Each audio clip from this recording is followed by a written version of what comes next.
Hello and welcome to Nightly Scroll. I'm your host, Hayley Caronia. Hello to everyone in the chat, all my homies. If you want to join them, you have to do it on Rumble. I know we have maybe some new viewers on Facebook and X. Hello. But if you want to watch Nightly Scroll in full, you have to do it on Rumble. That's where you can scroll with everyone live in the chat at 6 p.m. Eastern Time. If you can't catch us at 6, I get it. You can watch on Rumble whenever you want or on your favorite podcast platform. You can catch up tomorrow.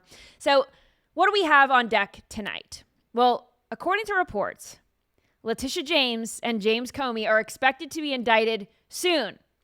Something to look forward to. Hopefully we have some more details tomorrow and I'll go in depth.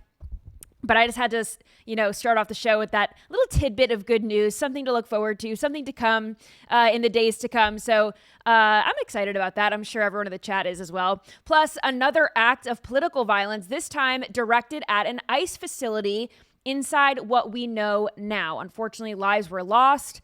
So our thoughts and prayers go out to them and to everyone affected. Just horrible. Jimmy Kimmel made his tearful return to late night last night. Were they crocodile tears or were they genuine? We're going to get into it. Then the man behind Trump's second assassination attempt tried to stab himself in the neck after being found guilty. I wanted to cover this yesterday and then I totally forgot. I think it was before the show and I made a note of it and then I skipped past it, but have to cover that, of course. Camp Mystic is set to reopen next summer after 27 campers were killed in those devastating floods. They're going to be opening a sister location. Then Jennifer Garner and Ben Affleck's daughter, Violet Affleck, is masked up and extra jabbed, and it shows. She spoke at the UN. We're going to play the video and point and laugh. And then you only have a few days left to marry your first cousin in Connecticut. They are banning it starting October 1st. I can't believe this is officially becoming illegal in 2025, but we're going to get into that and other strange laws that Andy has for me. I tasked Andy with finding strange laws that I'm going to blind react to them. So I'm excited for that. Put your phones on Do Not Disturb. Nightly Scroll starts this morning. Unfortunately, a sniper opened fire on a rooftop near a ICE facility in Dallas. It's a Dallas field office. The shooter fired at the ICE building. And unfortunately, 3 detainees were shot. 1 is dead and 2 are in critical condition. The gunman also killed himself. After that, this is not the first attack on this facility. Last month, there was a bomb threat on the same facility. This is according to DHS. An unknown male, he was later identified. He is a 36-year-old U.S. citizen. He arrived at the Dallas field office and he claimed to have a bomb in his backpack. Thankfully, he was arrested and charged before anything happened. Then in July, there was a separate attack on the ICE facility in Prairieland, Texas, just 40 miles from this Dallas ICE facility. 10 people were arrested on attempted murder charges. They attacked the Texas Immigration Detention Center. It was a planned ambush that left a police officer wounded when he was shot in the neck. So again, we know that attacks on ICE agents are up over 1,000% now. And the attacks aren't coming from our side of the political aisle. That's obvious. But Kristi Noem, the DHS secretary, put out a statement earlier saying that, and this was before there was a motive that was known. So this was earlier today, but she said there was a shooting this morning. Details are still emerging, but we can confirm there were multiple injuries and fatalities. The shooter is deceased. While we don't know motive yet, we know that our ICE law enforcement is facing unprecedented violence against them.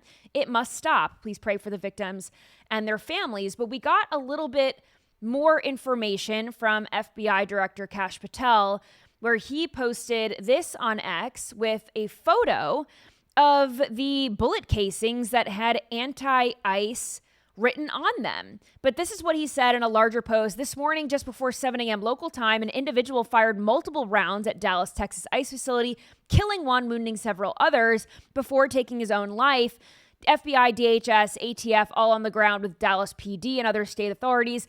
While the investigation is ongoing, an initial review of the evidence shows an ideological motive behind this attack. See photo below. We'll show you in just a second. One of the unspent shell casings recovered was engraved with the phrase anti-ICE. More details will be forthcoming. If you could scroll down there.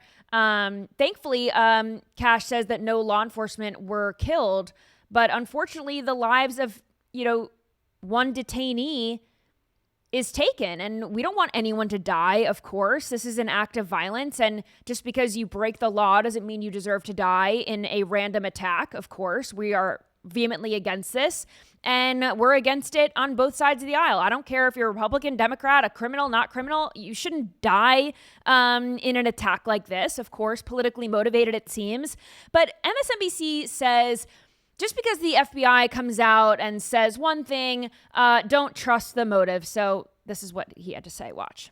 You can't just assume by that what was written on that shell casing that that's necessarily his motivation. He could have been doing that to thinking it was funny, trying to put law enforcement on the wrong track. This is where when you analyze the person's phone, computer, talk to his family and friends, that you get an idea of what his motivation perhaps really was.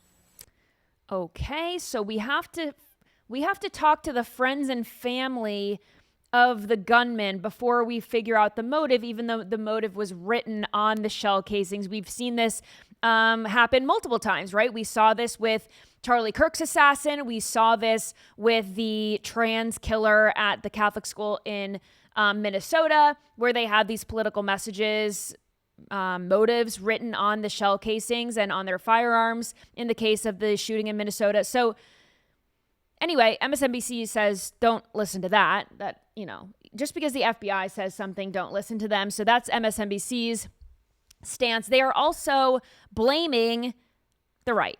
Watch this.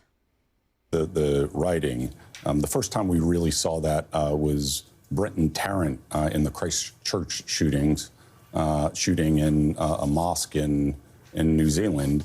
And he was a fierce white supremacist and neo-Nazi, and wrote all over his weapon and his rounds, very hateful information. So to see this coming from, potentially the other side of the political spectrum is a little strange, because it is not something, if you are trying to, carry out some kind of message countering, more extreme right-wing stuff, I don't know why you would, use a tactic that a famous white supremacist who has been revered and copycatted over the years by other white supremacists, why you would do that. But it does appear that people are moving in that direction because they want people to know what they're doing and why they're doing it. Again, terrorism is theater. They want people to understand their message and why they're doing it.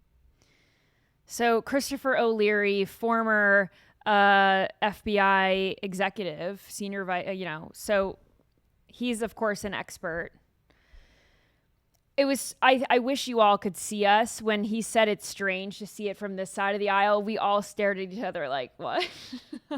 Say that one more time, but say it as boring as you talk, please. That guy had the most monotone voice ever. Yeah, really boring. But anyway, also kooky Keith Olbermann, he was calling for DHS Secretary Kristi Noem to resign over this. This is what he had to say on X. The victims were detainees in your care. They are your responsibility. Resign, and then tagged Secretary Noem. He's been on one lately, and when I say lately, I mean for the last few years, but certainly lately. Yeah, I mean, this guy's losing it. Losing it. I mean, he would go after, I remember this was maybe a year or so ago, he's going after Riley Gaines, saying that, she's really not that good of a swimmer. And it's what are you talking about? Then it's what he called for Scott Jennings. He said, "You're next."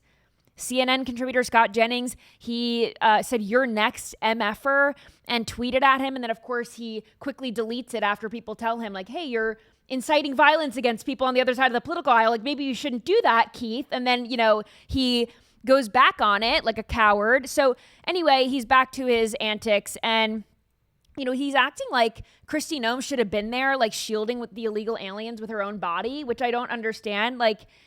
Yeah, they're in her care.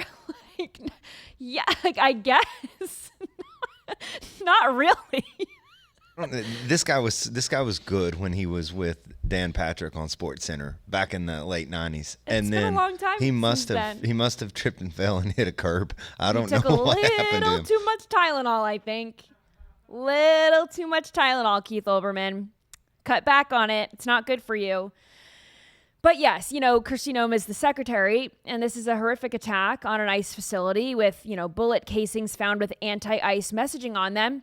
And the left still cannot figure this out because they refuse to. That's why. They refuse to see that any of their rhetoric could have inspired these attacks of violence. It's always the Trump administration's fault. Kristi Noem, you should have used your own body as a shield to protect the detainees. Where were you?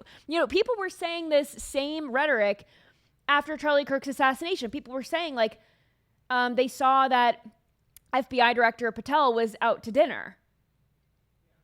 What? He didn't know that this was going to happen. There are also FBI agents, field agents in Utah who were likely doing their job.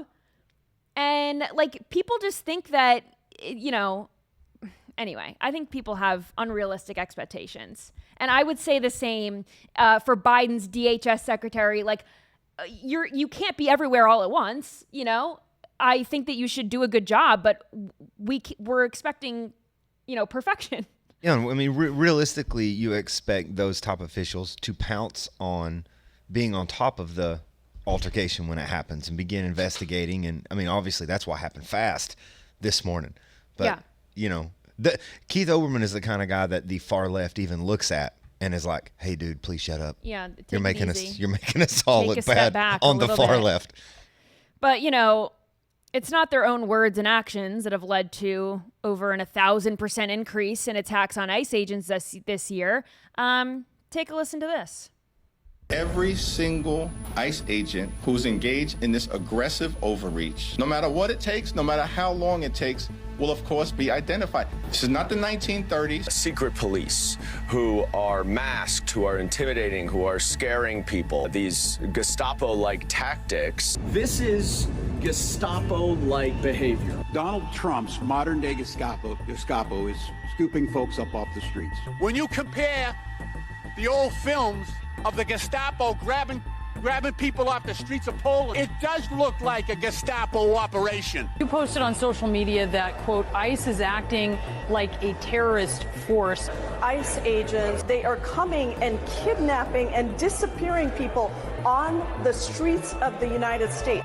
But this terror campaign of having masked people rolling up in vans, but we also have to talk about the agents themselves that are carrying this out. If you have any decency, quit now. Because just doing what you were told has been the justification for some of the worst horrors and crimes against humanity. Masked agents of the state in unmarked vehicles are terrorizing communities. They are disappearing people. One has to assume they're hiding something, or they're hiding misbehavior, because otherwise, why would they be wearing masks and denying their identities? If everything... Aggressive overreach. They said 1930s, this is like the 1930s. Secret police. They use words like Gestapo and Nazi to talk about ICE agents. Sitting members of Congress, that was Pramila Jayapal, saying that ICE agents are terrorists that are committing crimes against humanity. All for enforcing the laws on the books that the Biden administration refused to do. Remember, they made Trump out to be the bad guy for sending National Guard troops to LA after rioters got violent and were throwing cinder blocks at ICE agents and law enforcement. And then they wonder why ICE agents wear masks to shield their identity, probably because they don't want people coming for them, doxing their families, hurting their families. But Vice President J.D. Vance gave this powerful message earlier today, calling on Democrats to do better. Watch. But when you go around and lie about our law enforcement and you tell them that they're mistreating 5-year-old girls, what do you think is going to happen? When Democratic politicians incur doxing, when they encourage us to unmask ICE enforcement officers, what do you think is going to happen? When the mayor of Los Angeles encourages violent protesters to get in the face of our law enforcement, what do you think is going to happen? What's going to happen is political violence, and political violence has gotten out of control in this country. We got to stop it. We got to condemn it. And that starts, unfortunately, at the very top of the Democratic Party. If you want to stop political violence, stop attacking our law enforcement as the Gestapo. If you want to stop political violence, stop telling your supporters that everybody who disagrees with you is a Nazi. If you want to stop political violence, look in the mirror. That's the way that we stop political violence in this country, and we've got to do it.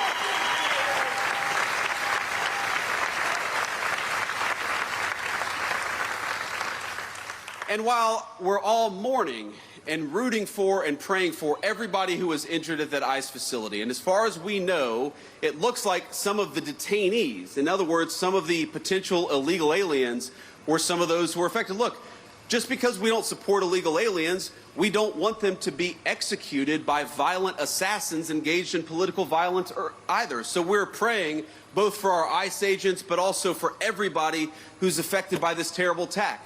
But that was an ICE facility. And as these guys behind me know, and a few of our police officers know, police officers writ large face too many threats. Spoken like the next president of the United States, in my opinion. And I'm looking at the chat right now, and so many people agree that they're saying, hear, hear, JD Vance, JD for president 2028.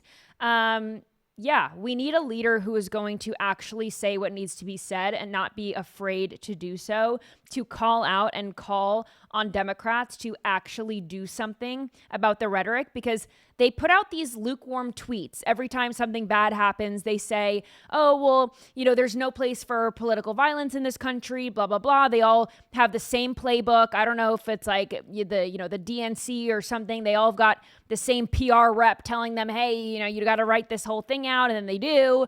And then they go back to going on their hits on MSNBC and CNN, and they're saying vile stuff about Republicans, vile things about JD Vance and President Trump. So it's all lip service. And thankfully, we have a vice president who's man enough to call it out. Hopefully, Democrats can get their you-know-what together and start acting like leaders. But of course, Jimmy Kimmel is the real victim in all of this, of course. And he is a victim of the consequences of his own actions. And Jimmy Kimmel Live made its emotional comeback last night. Watch this. I don't think what I have to say is going to make much of a difference. If you like me, you like me. If you don't, you don't. I have no illusions about changing anyone's mind. But I do want to make something clear because it's important to me as a human, and that is you understand that it was never my intention to make light of the murder of a young man. I don't think there's anything funny about it. I posted a message on Instagram on the day he was killed, sending love to his family and asking for compassion, and I meant it, and I still do. Over the weekend, a very beautiful moment, I don't know if you saw this, on Sunday, Erica Kirk forgave the man who shot her husband. She forgave him. That is an example we should follow. If you believe in the teachings of Jesus, as I do, there it was. That's it. A selfless act of grace, forgiveness from a grieving widow. It touched me deeply. And I hope it touches many. And if there's anything we should take from this tragedy to carry forward, I hope it can be that, and not this. So thank you for listening, and I'll have more to say when we come back. All right, Andy, you watched the show last night. I did. I watched it. Yep. You took one for the team. Watched Jimmy Kimmel Live. Yeah. No, I stayed up, watched it. What do you think? Well, I will say this. Probably not. What disappointed me was he sort of scathed around saying, I'm sorry. Flat out says I'm sorry. But 22 million Americans were impacted, worldwide, impacted by that act of forgiveness by Erica Kirk. I hope Jimmy Kimmel's heart isn't impervious to that. So I think that he could have been emotionally impacted by how all of it had played out and wish that he would just never made that joke, never talked about it, right. But he still should have said, I outright, without any equivocations, apologize to Turning Point USA, to the family. Right. My idea of trying to be provocative, I didn't even have all the facts. I jumped the gun. We shouldn't have said that. Right. But I do think it is possible to be emotionally moved by what? Listen, that's how you win people to the Lord. It's display love, joy, peace, patience, right. kindness, gentleness, goodness, faithfulness, self-control. Like Do you love. think... That's how you show the heart of. We were displayed Erica Kirk's heart. So maybe I hope for Jimmy's case that was something that was like, damn. Like, do you think that the tears were real? Justin is shaking his head saying no. Justin's like absolutely not. I will. I hope that moved him in a way like it moved all of us, right? Yeah. Because we were all moved to tears. Absolutely. Him crying, when he started crying in the beginning, it seemed very fake to me. But I do think that he was moved when talking about Erica, which honestly is how most Americans felt watching Erica. I mean, I don't know.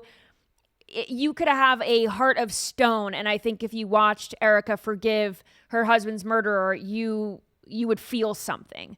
And I think even Jimmy Kimmel felt something. And what Jimmy should have realized is that emotion, that's how a lot of those same Americans felt when we watched Charlie Kirk get murdered. And conservatives will always fight for the right for you to tell jokes, whether they're insensitive or not. But a lot of Americans were grieving. And he took a political assassination, turned it into a joke to dunk on the president, which is insensitive, but that's also not why he was fired, which is why when he went straight back to his show, he went straight back to dunking on Trump. So watch this.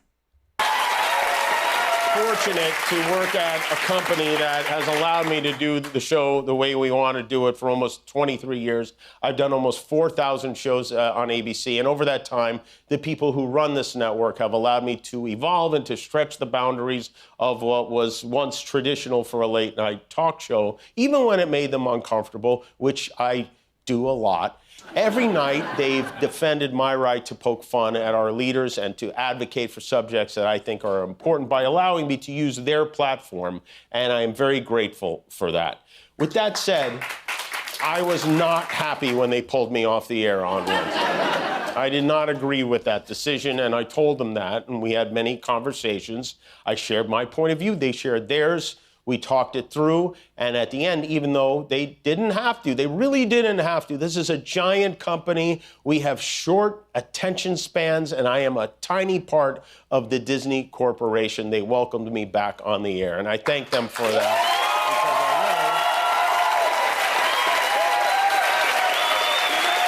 That unfortunately, and I think unjustly, this puts them at risk. The President of the United States made it very clear he wants to see me and the hundreds of people who work here fired from our jobs. Our leader celebrates Americans losing their livelihoods because he can't take a joke.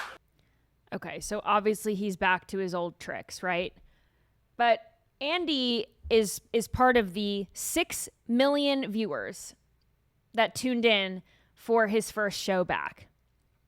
And after that bit right there, and he did this bit where he had Robert, De Niro as the FCC person because, I mean, it was just, that's when I, oh, never mind. Potential heartfelt moment gone. Right. Jimmy's back. I'm done. Right. Back to his old tricks. But this is telling. I mean, everyone is saying, Jimmy Kimmel gets 100,000 views. Will the picture of my, hamster get more than that? This joke is going around on X.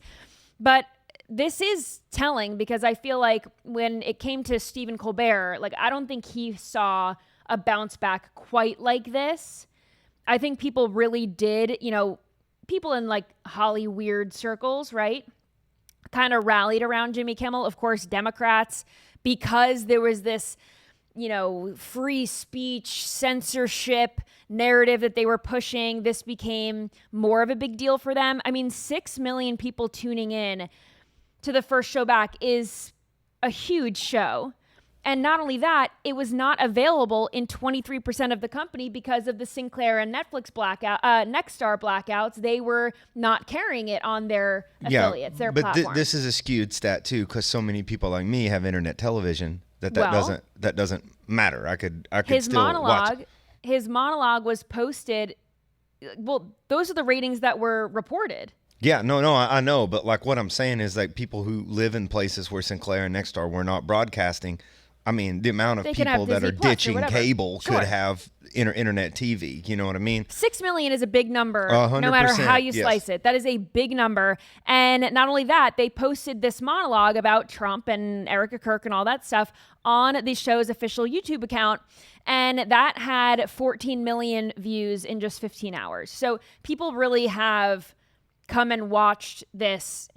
I didn't. I watched clips on X like other normal people. I'm not trying to, shame you for watching it, but I think the majority of this number, and they're saying it in the chat, I wanted to see if he would apologize. Right. I'm like, man, this potentially could be a moment where there's an apology and more grace given, and then he can go on and be unfunny, and then the market will decide if they want to dump him or not. And to your point, you tuned out about 15 minutes in.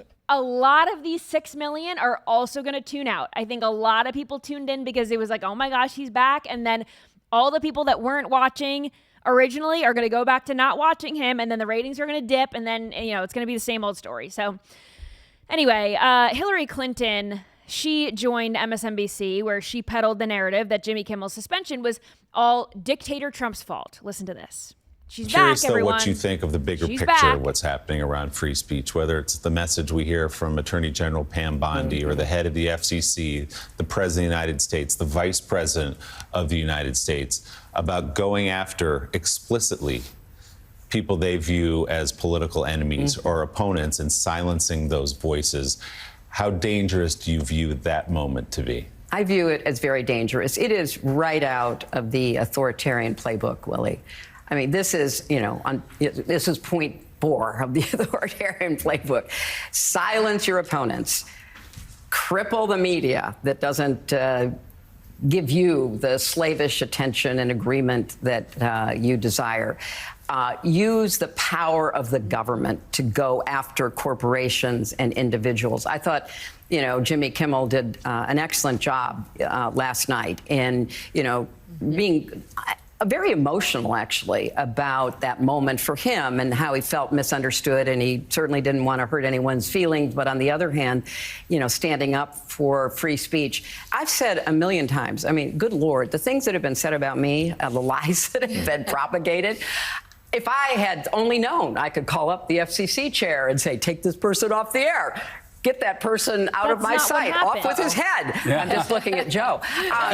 What? Yeah, They're getting this so wrong. That is not what happened. It's astonishing how they're getting this so wrong. President Trump did not get Jimmy Kimmel fired.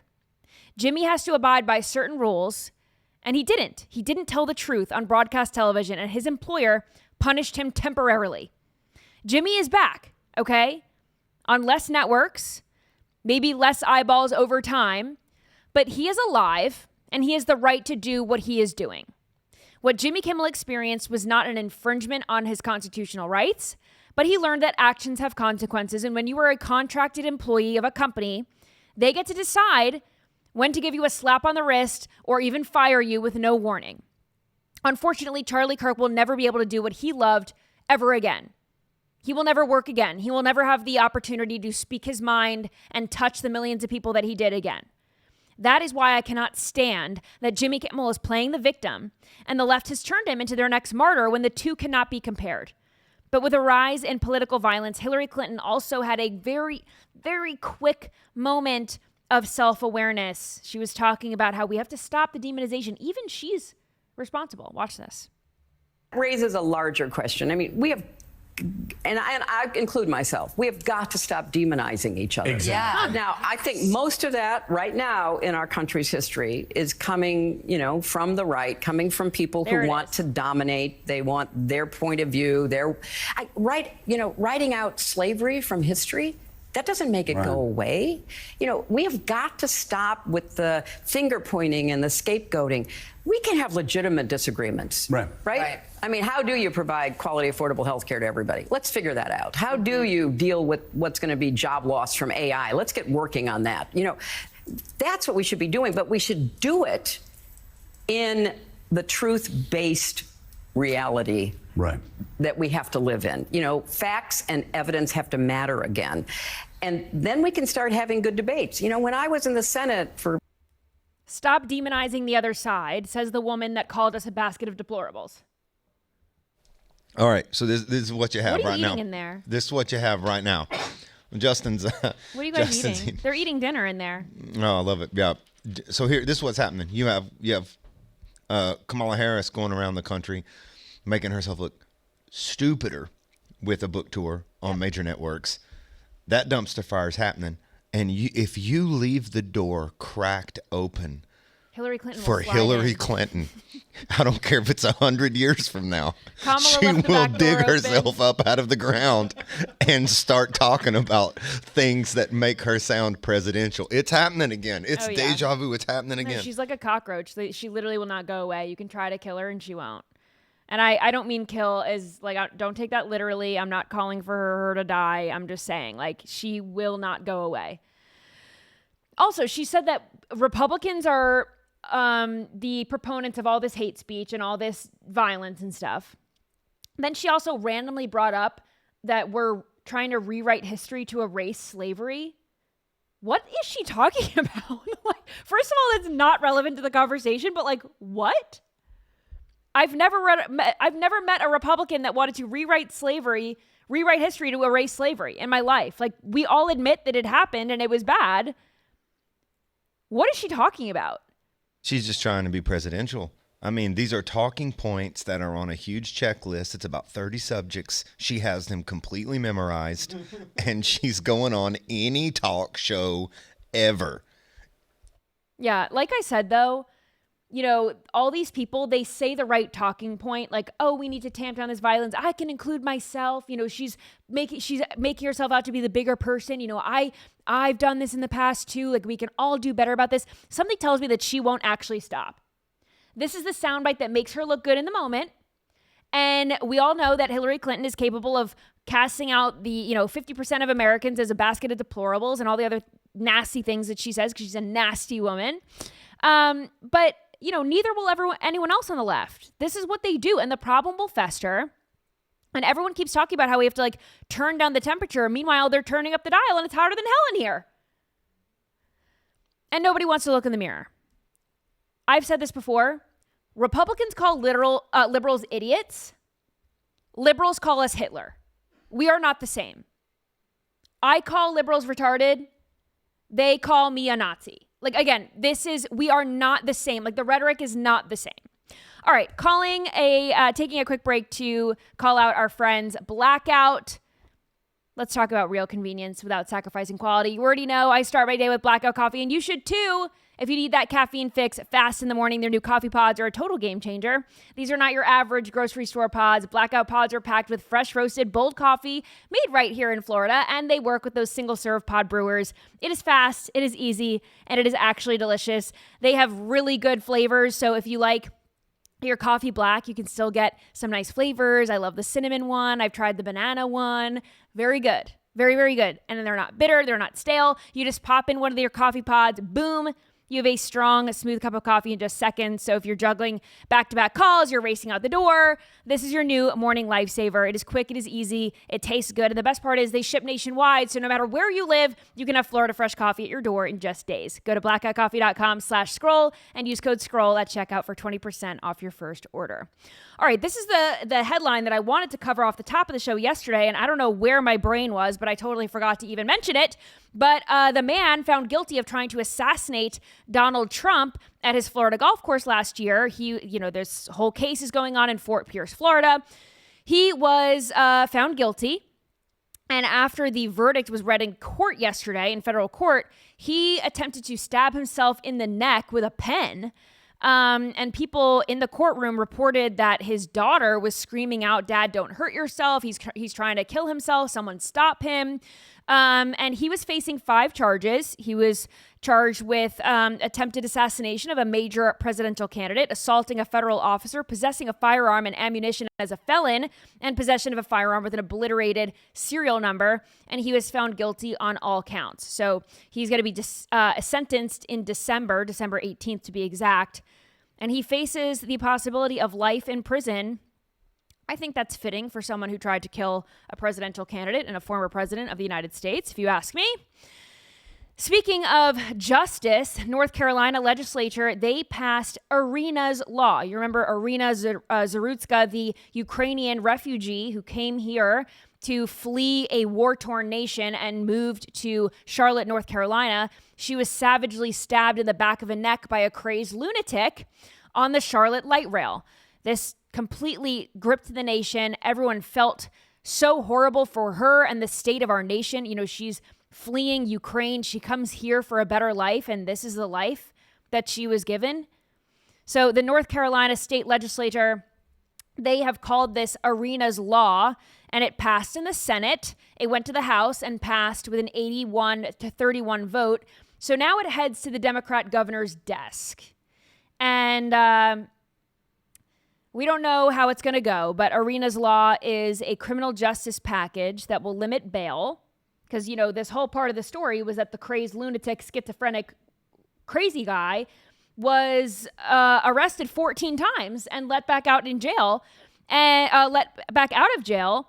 And, you know, you can't just post bail and then, you know, wreak havoc on society over and over again and not be held accountable. So this limits that. And it also makes sure that defendants like this guy actually gets evaluated for whatever mental health issues they have. Because, you know, we talk about this all the time. The common denominator here is mental illness. And no one on the left really wants to talk about that because they just want to like push the anti-gun lobby, you know, and their anti-gun legislation. They just want to push gun control and all this stuff. Like that's the narrative that they keep pushing. But it's not the guns, because law-abiding gun owners don't do this. Like, it is crazy people who do things like this. It is crazy people who kill other people for no reason. It is crazy people who stab innocent women in the neck on a train. So, you know, the bill also lays out that offenders should be examined for involuntary commitment. This is like a guy who probably would have benefited from someone saying, this guy needs to be put away. And I know it's, you know, controversial to, you know, do that against people's will, but this is someone who is like so mentally incapacitated. I mean, someone has to step in and do something for the better of society to make everyone else safe. So hopefully that passes. I think that would be just wonderful to, especially, you know, in her name, because it was just a horrific story. And, you know, we all were so moved by it, not in a good way, in a you know, like a heart-wrenching way. So, you know, making change in her honor, I think, is really, really great. I also want to talk to you about Violet Affleck, Ben Affleck's daughter with Jennifer Garner. She's 19, and she was on the floor of the UN at the UN headquarters in New York yesterday. She was talking at the Healthy Indoor Air, a global call to action event, and she is a Yale University freshman, and, you know, she contracted long COVID, and I guess is now telling everyone that they need to mask up. So listen to this. For adults, the relentless beat of back to normal, ignoring, downplaying, and concealing both the prevalence of airborne transmission and the threat of long COVID, manifested in a series of choices. Young people lacked real choice in the matter and information about what was being chosen for us. Here's what we know about SARS-CoV-2. It is airborne, floating and lingering in the air. One infection can result in disabling damage to almost every cell in the body, from the brain and heart to the nerves and blood vessels. Every subsequent infection I can't hear you. Take your mask off. And places people who already have it in greater danger. Here's what we don't know, is what it does to reinfect children over and over and over again with no endpoint in sight from the day they are born. We are about to find out. As Dr. Akiko Iwasaki says, At this point, the whole population is the control group, and after only 5 years, long COVID has surpassed asthma as the most common chronic illness in children. 5 years. I am terrified for the children who do not or soon will not know a world without debilitating pain and exhaustion, who cannot trust their bodies to play, explore, and imagine, and who will not know the potential of their own minds unfettered by the cognitive damage from a COVID-19 infection. And I am furious on their behalf. It is neglect of the highest order to look children in the eyes and say, we knew how to protect you, and we didn't do it. We have access to a technology to prevent airborne disease, something that millions of our ancestors and millions of people around the world today would kill for, and we refuse to use it. Thank goodness for the closed captions, because I womp, womp, womp, womp, womp. That's exactly hearing. what. Remember the teacher and just said peanuts, In, womp, womp, Charlie womp, Brown. womp, womp, Womp, womp, womp, womp. womp. And the biggest question of all, if I was like one of the ambassadors for like Yugoslavia, I would just raise my hand. Why are you wearing safety goggles? Like, she looks like she's getting ready to go play paintball. I think those are her glasses. They're just ugly, right? Oh, my bad. Although people during COVID would wear like face shields and goggles because they said that, you've got multiple places that you can contract COVID, right? Whatever hole opens, to the air, you can get COVID. So people would be like, well, you can get COVID in your eyeballs. And they were totally convinced of this. I mean, right? I ain't hating. I wear contacts, so I ain't trying to hate on her. It's more about what she was saying that was a little annoying. But come on. Addressing the UN. I'm pretty sure the air inside of that building is pretty good. Yeah, I think I think she's probably okay. But these are the two options for Hollywood kids. Masked activist, or you can become trans. But those are your two options. But really what this tells me is that nobody has ever told her no in her whole life. She has never struggled. She has two absurdly famous parents. They're absurdly rich. She's not oppressed in any way. People with unlimited resources and time who don't need to find a job and they have to figure out a victimhood thing that they can go with. This is what they do. It's just like a time filler, and they can pat themselves on the back, and then everyone can tell them what a good job they're doing. That's literally what this is. This is a resume filler for Violet Affleck.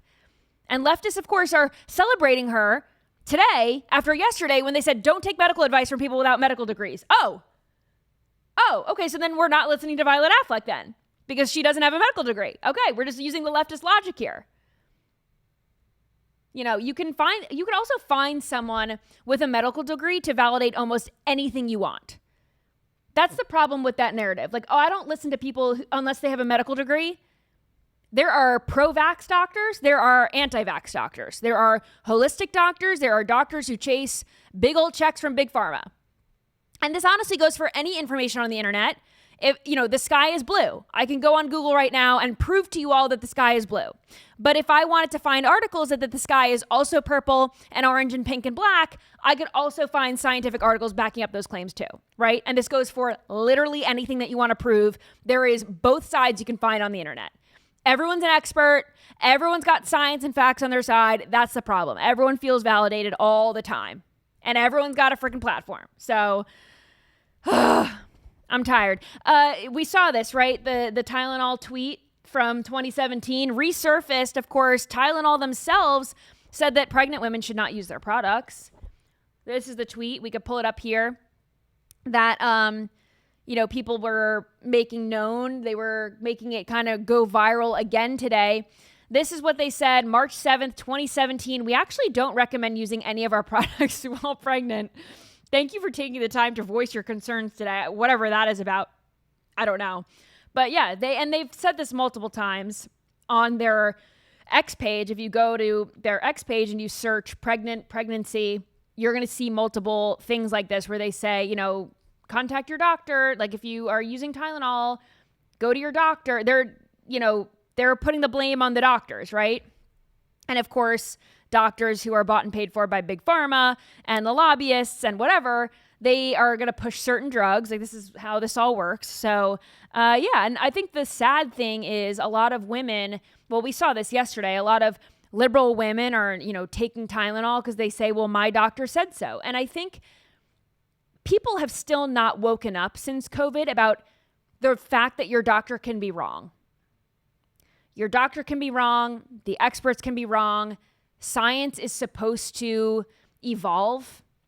Information in the medical industry evolves.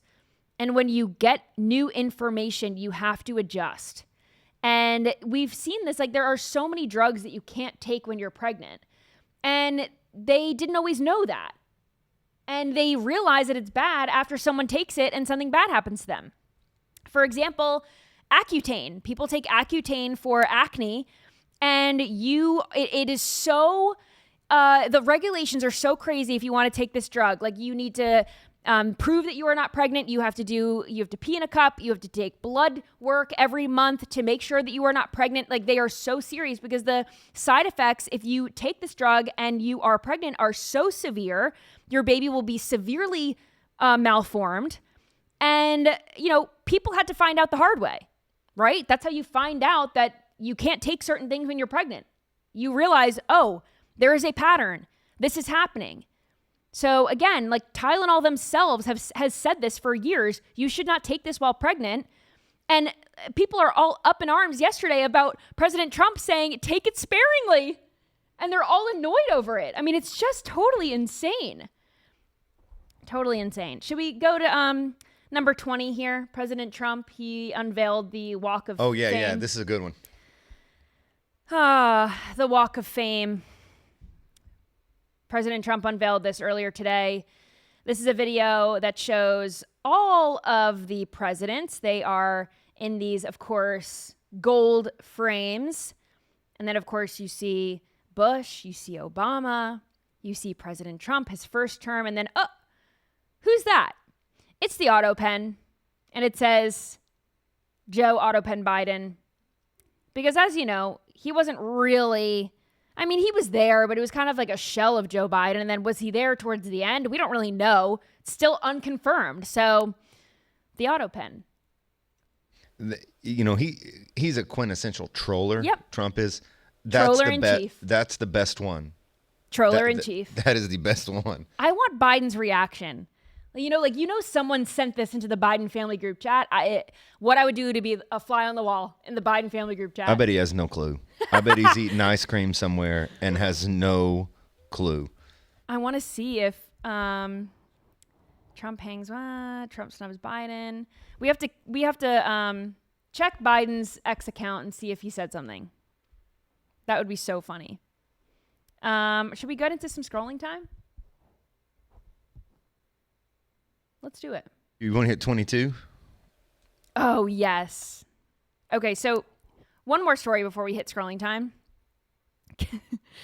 Connecticut is banning marriages between first cousins. Finally.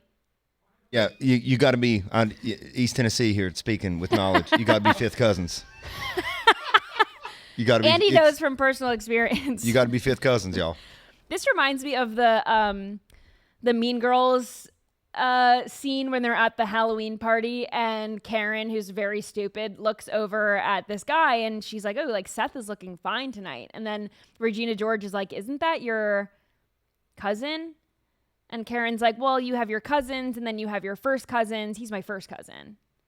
And first cousins off limits. Can't do it. Doesn't really work like that. You don't have your cousins and then your first cousins. Fifth cousins. Fifth cousins. All right, so Connecticut is placing a firm ban on marriages between first cousins. This starts October 1st. So if you're a freak and you love your cousin, you have a few days left to marry them in Connecticut. But yeah, this was a unanimous agreement between Republicans and Democrats. So we can agree on something. Maybe in Alabama it might be a little different. Maybe we wouldn't have everyone come together, but in Connecticut, everyone came together to say no marriages between first cousins. And basically it just says that no person can knowingly marry their first cousin. But if you don't know, then it's not your fault. But how do you not know? I think that's where you get into that. It'd be hard not to know somebody's your first cousin. You wouldn't know. But fifth cousins that's way down the line. You're not going to know who your fifth cousin is. You're freaking me out. I'm sick. You think this sounds like a bit. I'm usually an idiot. This sounds like a bit. I'm being serious. It's fifth cousins. In Tennessee? Well, I mean, I would practice that everywhere, but like definitely in East Tennessee. Yeah, fifth cousins. Oh, man. Anyway, the state law already prohibits marriages between immediate family members. So you can't marry your parent. You can't marry a stepchild. Anyway, so now you cannot marry your first cousin. Interestingly enough, other states, Arizona, Illinois, and Indiana, they permit marriages if the parties are near geriatric or infertile. So essentially they're saying love is love unless you're trying to have children. Then we're going to step in and say you can't do this. But isn't that crazy? If you're near geriatric, both parties have to be near geriatric or infertile. So if both of you are infertile, you can get married? If it's just saying like if you're first cousins? Yeah, you if you're can still first do cousins. that. What took you so long to figure out you was in love with your first cousin if you're a geriatric infertile person? You've known them forever, right? You think. Anyway, this prompted me to ask Andy. I said, this is a weird law, right? I mean, it's not a weird law. The law is great. I approve, but I'm saying this is strange that it took place in 2025. But then it got me thinking there are some funny laws that are on the books elsewhere. So Andy's going to share some for us. Oh yeah, this is definitely stuff. I mean, most of it's from a BuzzFeed article this year. So like these are legit. On the books. On the books, real laws. If you're in Alaska, it's illegal to push a live moose out of an airplane.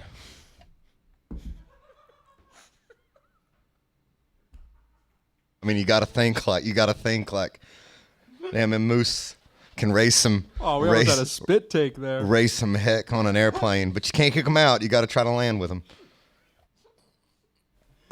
Oh, don't read the next one. She's still recovering.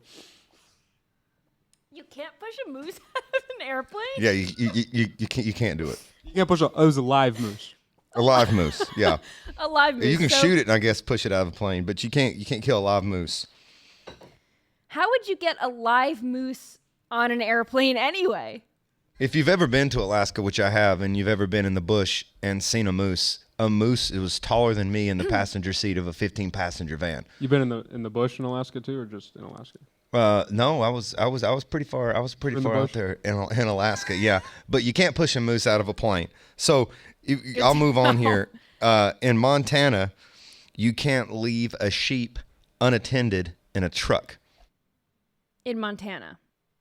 Yeah, that's a bad thing to do in Montana. Also in Washington State, harassing Bigfoot, Sasquatch, or any similar unproven creature is a felony. I agree with that. It gets a little squatchy in Washington State. I totally agree with that. You have to have that on the books just in case. 100%. The truth is out there. Bigfoot is out there, and if you see it, don't poke him with a stick, you know? I thought this was a little obvious, but you know agree. what I mean? I mean, I'm just one man. It is illegal to fish for whales in Nebraska. For whales? Whales, yeah. Nebraska seems a little landlocked, but like I don't know. This just has to be like people trolling. You know, they get into office and they think, like, let's pass something dumb. No, this is real. No, this is real. In Virginia, it is illegal to tickle a woman. That people must break the law all the time. In Virginia. That's an easy law to break. I need to know what the fine is or the punishment if you tickle a woman in Virginia. We can look that up. Absolutely. Justin, you have to look that up. You want to get one more here? Yeah. Let's see. Okay, I got one. In Alabama, it is illegal to wear a fake mustache to church if it causes laughter. But if it doesn't? I mean, stash it up. People don't even know that these are on the books, right? So, like, if you wore a fake mustache to church, no one is calling the cops on you. I don't know how many. I don't know what. The good thing would be to figure out when in Texas, tying your elephant to a parking meter is forbidden. There's a lot of that going on in Texas, I hear. Everything's bigger in Texas. So. But I mean, we need to do a follow-up segment here and see if I can figure out when some of the last times these laws were actually enforced. That would be funny. Yeah, that would be funny. Then we need the story. Because you know about Florida Man. You search Florida Man, there's a crazy headline every day of the year, right? And I think it's because there's a law on the books that says that certain things are made public in the media, and then in other states it's not. So anyway. All this is fascinating. In Arizona, donkeys are not allowed to sleep in bathtubs, which is a big problem. I'm glad we're talking about this now. Yeah, it all seems overall less important than the second cousins legislature in Connecticut. That seems, for the DNA pool, that seems pretty important up there in Connecticut. Well, I've been enlightened. Thank you, Andy. This was fun. Let's get into some scrolling time. Played a video, and we're not going to play it again. So if you want the context, you have to go back and watch the show from yesterday. But I played a video of a University of North Georgia student who made a TikTok video saying she found something very concerning in her textbook. And it was that in a chapter about identities, it said that Christian identities, it was a white supremacist group in the United States of America. And she's reading this and she says, what? Why is this happening? Why can they even say this? Can we cancel these professors that have this book? Can we cancel the writers of the book? Of course, you know, Christian is not a white supremacist group. All Christians are not white. This is ridiculous, and we all know that this is false. So someone in the Instagram comments, because we posted this clip on Instagram yesterday, and someone said, can you please do a follow-up? I went to her page, and there's an update. So here's an update. Here's what she had to say. Watch. I'm back about the book. First, I'm going to show the page so everybody calling me dumb for not getting the context can see what I'm talking about. All of these words were written in regards to identity, but the last word written in regards to identity was Christian. And in the parentheses, it says what I said. Therefore, the reason I posted this is because I had no idea about the Christian identity movement, and neither did the book mention that. So without the book mentioning that, I am sitting here thinking that these authors are calling Christians a US-based white supremacist group. That's my fight for why I made the video. Okay, so I reached out to the dean yesterday, and he replied this morning and told me to reach out to my professor. I ended up reaching out to my professor, and she enlightened me about the Christian identity movement, which I had no clue about because the book doesn't go there. Anyway, my professor was very nice. She emailed the whole class explaining the Christian identity movement, but at the end of the day, I still think the book shouldn't be on the shelf. And my dean emailed me saying, is there anything else, or am I unhappy with the end of the conversation? And I feel like I should say, I don't think this book should be read. I don't care if it's one sentence. Yeah. So I have to say what I have to say. You know, also, the professor assigned this reading without the context that they're talking about the Christian identity movement, which I have never heard of in my life, by the way. I've never heard of the Christian identity movement. And I guess this was a chapter on identities, but it literally just says Christian and then in parentheses, white supremacist group. So, of course, it feels like a bait and switch. Yeah, if you don't have that context, of course you think that. But I think that it's wrong for the professor to assign it without explaining. The professor only explained it because a student brought it to the dean's attention. But I've never heard of this in my life. And you know what? This is obviously something that the left has completely made up, right? Because I've never heard of the Christian identity movement in my life, but I just Googled it. And it says that the Christian identity movement is a racist, anti-Semitic, and extremist religious ideology that believes that people of Northern European descent are the true Israelites. It is a fringe belief system and is not part of mainstream Christianity. I've never heard of this in my life. I've never heard of it either, ever. And I'm a Christian and I am a conservative. And if you ask a leftist, they would probably say that I'm a right-wing radical, right? I'm like alt-right crazy. I've been working in conservative media my whole career. I've never met someone who thinks like this. I've never heard of this in my life. This has to be fake. I've never heard of this. It's like they write a chapter about it in a book and it don't exist, but they teach it anyway to kids. It reminds me, I have a history degree, so it reminds me of like when I was in school taking modern Middle East and all these courses. The teacher would always make us buy, her book was in the syllabus for the classroom, and we never read it. It was just a way for her to make money. So it was just like every student have to buy the teacher's 100-page book that she wrote just to be, you know. She makes money. Yeah, she makes money. And so this feels like an easy way to indoctrinate college kids. Just let's throw a chapter about something that we just created. Yeah, and in a most book students and wouldn't teach question it like she 100%. does. So yeah, this just goes into the fact that the indoctrination is happening. Stay woke out there.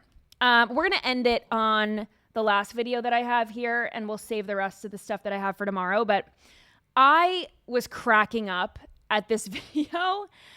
This is a mini horse from Mini Horse Therapies. And this is a horse that I'm going to read you guys the Instagram caption quickly. And it says, Black Pearl loves to wake up kids out of anesthesia with her keyboard, playing at Shriners for Children Medical Center. Watch this. This is a mini horse playing the keyboard. Could you imagine? This is how they're waking people up out of anesthesia. Could you imagine if they're like, how many fingers am I holding up? And then this poor girl is like, well, I see a miniature horse playing a keyboard. If I had woken up from anesthesia and that thing was playing that keyboard, I would just ask that trainer to turn it around and ask it to kick me in the side of the head and put me back to sleep. Because that's a horrible. This is a horrible way to wake up from anything. I would be afraid. I'd be shocked. I'd be, that's no way to wake up. Just give me some smelling salts. Like, don't crack it open and let me just wake up like I'm coming out of a concussion. Anything. I'd be like, I'm still asleep, clearly. Anyway. I thought that was funny. All right. Thank you for watching. Thank you for scrolling along with me. Everyone watching on, Facebook and X, I hope that you made it over to Rumble. I hope that you watch the show tomorrow, because all the videos that I have for scrolling time, we're going to get to tomorrow, and all the things that we missed. So plenty of good stuff coming. You could follow me at Hayley Caronia on most social media platforms, X, Truth Social, TikTok, Instagram, and I will see you right back here tomorrow.